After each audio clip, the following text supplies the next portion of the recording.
मारनी चाहिए, क्योंकि ये इंसान नहीं, एक जानवर है। ये एक सीरियल किलर है जो लोगों को सिर्फ मजे के लिए मारता है। हर रात ये दरिंदा सुनसान रास्तों पर घात लगाकर किसी भी आने जाने वाले को बेहद बेरहमी से मार देता है। यहाँ तक कि जब इसे अदालत में कटघरे में खड़ा किया गया तब भी इसने कानून को कूड़े से ज्यादा कुछ नहीं समझा। लेकिन इस दुनिया में हर चीज का एक अंजाम होता है। इस बार इस कातिल ने गलती से एक ऐसे इंसान से पंगा ले लिया जो खुद मौत का दूसरा नाम है। वो कोई और नहीं बल्कि डोंग ली है, कोरिया की अंडरवर्ल्ड में जिसका नाम सुनते ही बड़े बड़े गैंग कांप उठते हैं। अब सवाल ये है, जब ये सीरियल किलर खुद मौत से टकराएगा तो उसे कितनी भारी कीमत चुकानी पड़ेगी। चलिए फिल्मेरा के साथ पूरी फिल्म देखते हैं। यकीन मानो फिल्म जबरदस्त और सुपर एंटरटेनिंग है।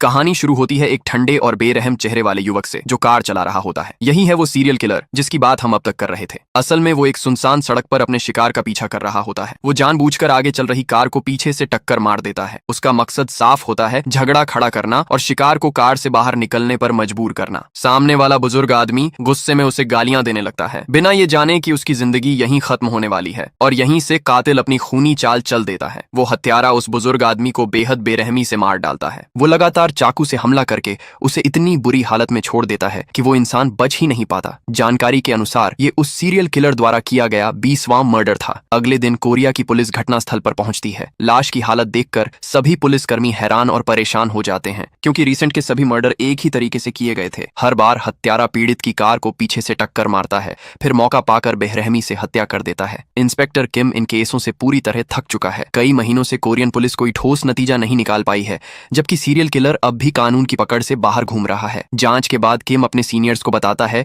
कि ये बिल्कुल साफ तौर पर एक सीरियल किलर है जो बिना किसी वजह के मर्डर कर रहा है। लेकिन उसके सीनियर अधिकारी उसकी बात को गलत बता देते हैं। वो कहते हैं कोरिया में कोई सीरियल किलर नहीं है, तुम लोग बस कल्पना कर रहे हो। उल्टा वो पुलिस टीम को नाकाम और बेकार बताकर डांट लगाते हैं और किम को इस केस की जांच से हटा दिया जाता है। उधर एक अलग ही हालात में हमारे डोंग ली अब पूरी तरह एक अंडरवर्ल्ड बॉस बन चुके हैं। डोंग ली की रोज की रूटीन में एक खास चीज शामिल है। वो हर सुबह बॉक्सिंग की प्रैक्टिस करता है,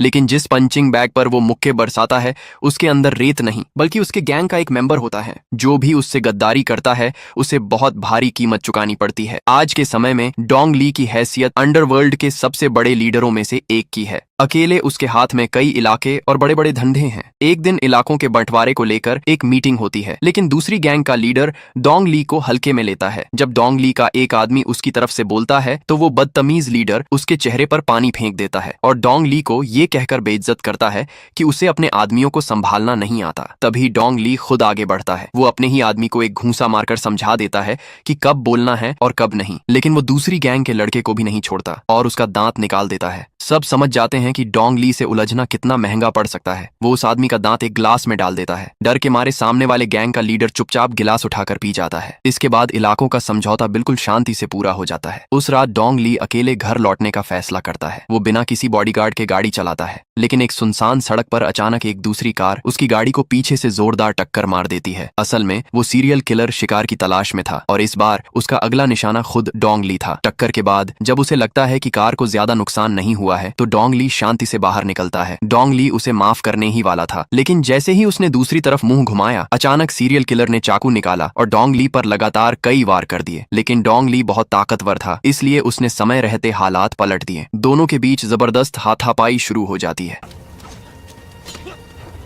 डोंग ली लगातार जोरदार हमले करता है और अंत में सीरियल किलर के सीने पर एक गहरी चोट पहुंचा देता है। स्थिति बिगड़ती देख सीरियल किलर तेजी से अपनी गाड़ी में बैठता है, डोंग ली को जोरदार टक्कर मारता है और मौके से भाग निकलता है। ऐसा लगता है कि अब सब खत्म हो गया, लेकिन समय रहते डोंग ली को अस्पताल पहुंचा दिया जाता है और उसकी जान बच जाती है। इधर डोंग ली के आदमियों को लगता है कि ये सब पहले वाले गैंग लीडर की साजिश है। गुस्से में वो लोग उसके इलाके में जाकर तोड़फोड़ मचा देते हैं।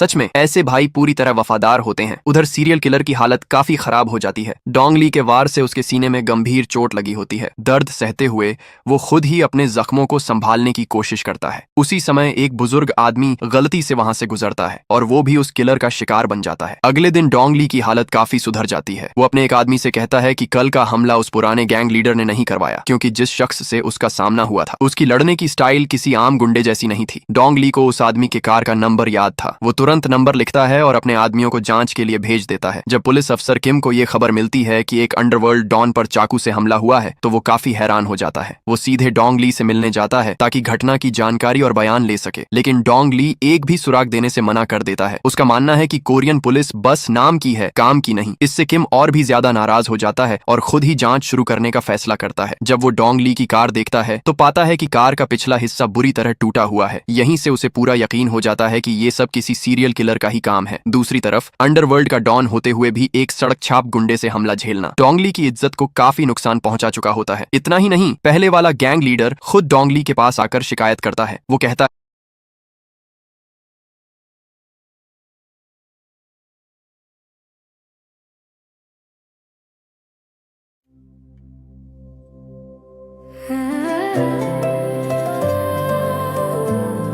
कि तुम्हारे लोगों ने मेरे इलाके में गलतफहमी में तोड़फोड़ की है, इसका हर्जाना तुम्हें देना होगा। वो डोंग ली का मजाक उड़ाते हुए कहता है, अगर मैं इतना बड़ा डॉन होता और मेरे साथ ऐसा होता तो मैं तो शर्म से खुदकुशी कर लेता। ये सुनकर डोंग ली अंदर ही अंदर उबल रहा होता है, लेकिन हालात बिगड़ने से बचाने के लिए वो खामोशी से सब सह लेता है। उधर किम अपने सीनियर अफसर से इजाजत मांगता है कि डोंग ली को हिरासत में लेकर पूछताछ की जाए। उसका मानना है कि यही एक तरीका है जिससे सीरियल किलर तक जल्दी पहुंचा जा सकता है, लेकिन उसका सीनियर इस प्रस्ताव को सीधे ठुकरा देता है, क्योंकि असल में वो चुपचाप डोंग ली के साथ गलत धंधों में शामिल है। अब किम अकेला पड़ चुका है और दूसरी तरफ सीरियल किलर अब भी खुलेआम घूम रहा है। अब सीरियल किलर फिर से रात के शिकार पर निकल चुका है। इस बार एक सुनसान सड़क पर उसका शिकार बनता है। एक ट्रक ड्राइवर अंकल जो माल लोड होने का इंतजार कर रहे होते हैं, और इस तरह एक और बेगुनाह इंसान बिना वजह मार दिया जाता है। जब किलर ट्रक के अंदर चढ़ता है तो वहां उसे एक जन्मदिन का केक पहले से रखा हुआ मिलता है। असल में वो बदकिस्मत ड्राइवर घर लौटकर अपनी बेटी का जन्मदिन मनाने वाला था, लेकिन किस्मत को कुछ और ही मंजूर था। सीरियल किलर केक खोलकर उसे बेहद बेरहमी से खाने लगता है। इसी दौरान ट्रक के अंदर एक और आदमी मौजूद होता है। किलर उसकी तरफ देखता है और चेहरे पर खौफनाक मुस्कान आ जाती है। अब उस आदमी का अंजाम क्या हुआ होगा ये तो सब समझ ही सकते हैं। किलर उसे भी मार देता है और भागते समय उसका चाकू गलती से सड़क किनारे गिर जाता है। अगले दिन डोंग ली एक महिला आर्टिस्ट से सीरियल किलर का चेहरा बनवाता है। वाकई उसकी कला कमाल की होती है। तस्वीर हाथ में लेकर डोंग ली अपने आदमियों को हर जगह छानबीन के लिए भेज देता है, लेकिन दूसरी तरफ ये अफवाह फैल चुकी होती है कि डोंग ली पर किसी ने जानलेवा हमला किया था। इसी वजह से उसकी इज्जत और रुतबा लगातार गिरता जा रहा होता है। कई बिजनेस पार्टनर उसके साथ मिलकर इन्वेस्टमेंट करने से पीछे हट जाते हैं। अगर यही हाल रहा तो डोंग ली का साम्राज्य ज्यादा दिनों तक टिक नहीं पाएगा। उसके आदमियों को सड़क किनारे वही चाकू मिल जाता है जो सीरियल किलर वारदात के बाद गिरा गया था। उस चाकू को देखकर डोंग ली का गुस्सा और भी भड़क उठता है और फिर अगले ही दिन डोंग ली और पुलिस अफसर किम एक समझौते पर पहुंचते हैं। दोनों मिलकर उस सीरियल किलर को किसी भी कीमत पर पकड़ने का फैसला करते हैं। डोंग ली सारे पुख्ता सबूत पुलिस को देने के लिए तैयार हो जाता है। अब एक तरफ है कानून और दूसरी तरफ अंडरवर्ल्ड की ताकत, और बीच में है एक दरिंदा। लेकिन एक शर्त भी होती है, जो भी पहले सीरियल किलर को पकड़ेगा उसे सजा देने का पूरा अधिकार होगा। किलर का स्केच मिलते ही किम अपने सभी साथियों को अलग अलग इलाकों में जांच के लिए भेज देता है, लेकिन सीरियल किलर पकड़े जाने से पहले ही डोंग ली एक और ज्यादा खतरनाक साजिश रच देता है। वो अपने आदमियों को सीरियल किलर का वही चाकू देता है और उसी से पहले वाले गैंग लीडर को मरवा देता है। उसका मकसद साफ होता है, एक तरफ अपना बिजनेस दुश्मन खत्म करना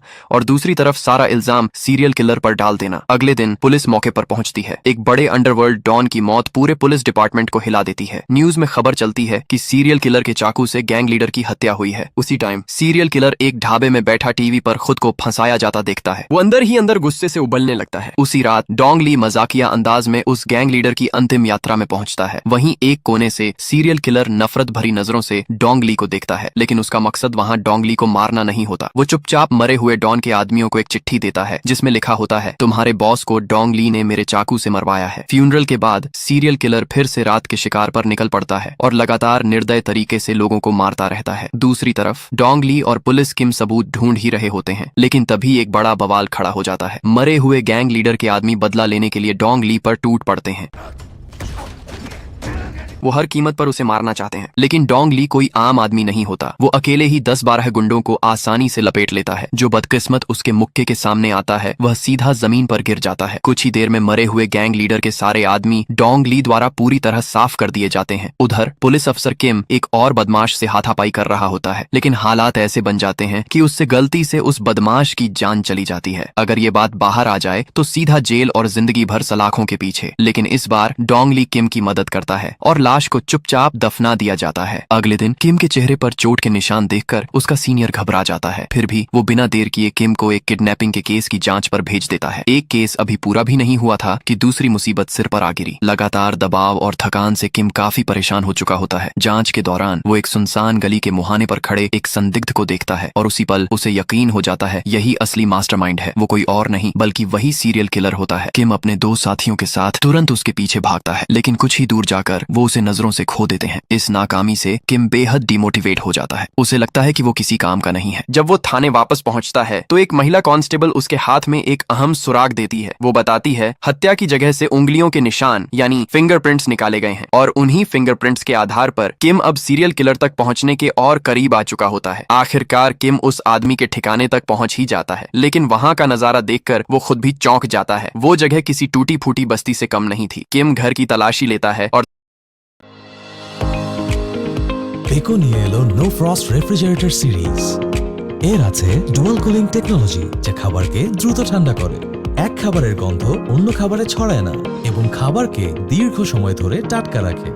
तभी उसकी नजर एक परिवार की तस्वीर पर पड़ती है। वो तुरंत उस सुराग को निकालता है जो पहले डोंग ली ने भेजा था और उस तस्वीर वाले आदमी से मैच करता है। नतीजा 100% मैच। अब कोई शक नहीं बचता। किम तुरंत सीरियल किलर मिल जाने की वॉइस रिकॉर्डिंग डोंग ली को भेजता है। रिकॉर्डिंग सुनते ही डोंग ली पक्के यकीन से कहता है हाँ यही वो हरामी है। यहीं से फिल्म अपने क्लाइमेक्स की ओर तेजी से बढ़ने लगती है। उसी रात डोंग ली अपने सारे आदमियों को फिर से इकट्ठा करता है। हर आदमी के हाथ में सीरियल किलर की एक एक तस्वीर होती है। आदेश साफ होता है, ढूंढो और जिंदा पकड़ो, और जो इस मिशन को सफलता से पूरा करेगा उसे डोंग ली की तरफ से इनाम मिलेगा। अब सवाल ये था, जब उस शैतान की पहचान सबके सामने आ चुकी है तो उसका अंजाम आखिर होगा कैसा। डोंग ली के आदमी शहर के हर कोने कोने में फैल जाते हैं। 60,000 से ज्यादा किराए के कमरे, हजारों संदिग्ध जगहें, पूरी बस्ती, सब कुछ छान मारा जाता है। लेकिन हैरानी की बात यह थी कि इतनी खोजबीन के बाद भी सीरियल किलर कहीं नहीं मिलता। मगर जैसा कहा जाता है हर चीज का एक वक्त होता है और उसका वक्त अब धीरे धीरे करीब आ रहा था। अगले दिन डोंग ली सड़क किनारे अपनी गाड़ी का इंतजार कर रहा होता है। तभी उसकी नजर एक कॉलेज की लड़की पर पड़ती है जो तेज बारिश में भीग रही होती है। डोंग ली एक पल भी नहीं सोचता और चुपचाप अपनी छतरी उस लड़की को दे देता है। बाहर से भले ही वो डरावना लगता हो, लेकिन अंदर से उसका दिल काफी नरम होता है। उसी समय किम वहां पहुंचता है और लड़की से कहता है इस आदमी से दूर रहो, ये एक अंडरवर्ल्ड डॉन है। लड़की डोंग ली को देखती है और हंसते हुए कहती है डॉन से ज्यादा तो ये बॉडीगार्ड जैसे लगते हैं। ये सुनकर डोंग ली खुद भी हंसी रोक नहीं पाता। थोड़ी देर बाद वो लड़की डोंग ली को धन्यवाद कहकर बस में बैठ जाती है और घर चली जाती है। उसी रात डोंग ली और सारे भाई लोग जमकर खाते पीते हैं। इतनी मस्ती होती है कि किम और उसके दोनों साथी ये तक भूल जाते हैं कि वो पुलिस वाले हैं। लेकिन खुशी का ये माहौल ज्यादा देर तक नहीं टिकता। अचानक टीवी न्यूज पर ब्रेकिंग खबर चलती है, आज फिर एक हत्या हुई है और मरने वाली कोई और नहीं, वही कॉलेज की लड़की जिसे दोपहर में डोंग ली ने छतरी दी थी। रिपोर्टर बताता है उस लड़की के पेट में 10 से ज्यादा बार चाकू घोंपा गया था। ये सुनते ही डोंग ली और किम दोनों का खून खौल उठता है। डोंग ली तुरंत अपने सारे आदमियों को ऑर्डर देता है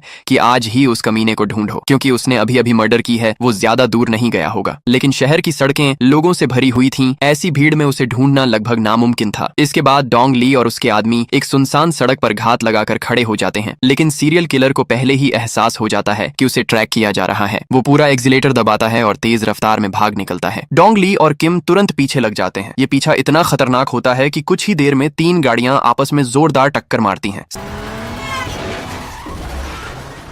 सबके सिर घूम जाते हैं, लेकिन उस अफरा तफरी के बीच सीरियल किलर फिर से भाग निकलता है। डोंग ली और किम जान की बाजी लगाकर उसके पीछे दौड़ते हैं, क्योंकि अब उसे एक और मौका देना बहुत खतरनाक था। तभी अचानक सीरियल किलर घात लगाकर डोंग ली के एक आदमी पर हमला करता है। वो आदमी मौके पर ही मारा जाता है। जब डोंग ली वहां पहुंचता है तब तक बहुत देर हो चुकी होती है। मरता हुआ आदमी आखिरी ताकत से उंगली उठाकर बताता है सीरियल किलर किस दिशा में भागा है। अब कोई रास्ता नहीं बचता। डोंग ली दांत भींचकर उस हैवान के पीछे अकेले दौड़ पड़ता है, क्योंकि अब ये सिर्फ बदला नहीं, इंसाफ का सवाल बन चुका था। उस सीरियल किलर के खून के निशान का पीछा करते हुए डोंग ली सीधे एक बियर बार में पहुंच जाता है। वो हर कमरे की जांच करता है। अंदर लोग हंस रहे होते हैं, मस्ती में डूबे होते हैं, लेकिन कुछ तो गड़बड़ लगती है। डोंग ली दोबारा ध्यान से देखता है तो पाता है एक कोने में 2 लड़कियां डर के मारे रो रही हैं और अंदर ही सीरियल किलर एक और लड़की को बंधक बनाए खड़ा है। उसे भी फील हो जाता है कि आज उसकी कुटाई होने वाली है। अगले ही पल डोंग ली दरवाजा तोड़कर अंदर घुसता है और सीधे उस किलर पर मुक्कों की बारिश कर देता है। एक भी वार खाली नहीं जाता। बिना किसी रहम के वो वो उसे जमीन पर गिरा देता है। किलर वहीं बेहोश हो जाता है। डोंग ली गुस्से में उसे रास्ते भर घसीटते हुए अपने अड्डे पर ले जाता है। खून उगलने के बाद भी वो हैवान हंसने की कोशिश करता है। ये देखकर डोंग ली और भी भड़क जाता है। वो सोचता है ऐसे दरिंदे जिंदा रहने के लायक नहीं है। लेकिन जब वो उसे खत्म करने ही वाला होता है तभी पुलिस ऑफिसर किम वहां पहुंच जाता है। वो डोंग ली को पीछे धक्का देता है और सीरियल किलर को गिरफ्तार कर लेता है। कुछ ही देर में खबर फैल जाती है, सीरियल किलर पकड़ा गया। पूरा देश हिल जाता है। मीडिया भी हॉस्पिटल पहुंच जाती है। किलर पूरी तरह शांत दिखता है, ना डर ना पछतावा। वो सारे आरोपों से इनकार कर देता है। पुलिस के पास ठोस सबूत नहीं होते। सिर्फ एक चाकू के आधार पर उसे दोषी ठहराना नामुमकिन था। किम बेबस हो जाता है। उसे भी लगता है काश डोंग ली ने उसे वहीं खत्म कर दिया होता। कोर्ट में सीरियल किलर बेफिक्र बैठा रहता है, ना गवाह ना सबूत। कानून कुछ नहीं कर पाता। वो कोर्ट में भी हंसता है। लेकिन तभी अचानक डोंग ली कोर्ट में आ जाता है। वो सारे सबूत और पूरी कहानी जज के सामने रख देता है। वो बताता है लड़ाई के दौरान उसने किलर को सीने में वार किया था। पुलिस जांच करती है और सब सच निकलता है। इसके अलावा वो एक पत्र भी दिखाता है जो सीरियल किलर ने पहले भेजा था। हैंड राइटिंग पूरी तरह मैच हो जाता है। अब किलर के पास बचने का कोई रास्ता नहीं। आखिरकार कोर्ट उसे मौत की सजा सुनाता है। वहीं डोंग ली भी कानून तोड़ने के कारण जेल जाने को तैयार हो जाता है। जब वो जेल पहुंचता है तो सारे कैदी उसे इज्जत से देखते हैं और सीरियल किलर उसे देखकर पीला पड़ जाता है, क्योंकि किम ने जानबूझकर उन्हें एक ही सेल में रखा था ताकि डोंग ली उस मासूम लड़की के लिए इंसाफ ले सके। अब डोंग ली उसके साथ क्या करेगा ये तो हम पहले से ही जानते हैं। अगर आपको ये मूवी अच्छी लगी हो तो 5 स्टार में से आप इसको कितने देंगे कमेंट में जरूर बताइएगा। हो सके